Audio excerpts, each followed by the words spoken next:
പ്രസംഗ മത്സര വേദിയിൽ കയ്യടി നേടിയ പൊടിമീശക്കാരനെ അവളും ശ്രദ്ധിച്ചിരുന്നു.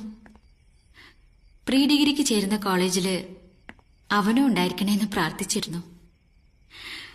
അവനെ ക്ലാസ്മേറ്റായി കിട്ടിയിട്ടും മറ്റുള്ളവരോട് കാട്ടുന്ന അടുപ്പവും സ്നേഹവും അവൾക്ക് കിട്ടാണ്ടായപ്പോ കാരണമുണ്ടാക്കി വഴക്കടിച്ചു.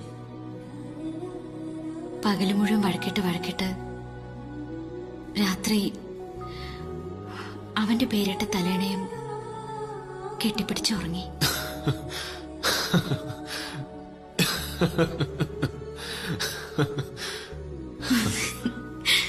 പക്ഷെ പൊടിമീശക്കാരൻ കുറച്ചുകൂടെ റിയലിസ്റ്റിക് ആണ്.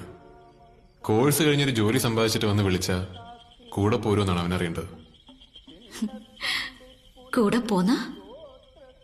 കൂടെ പോന്ന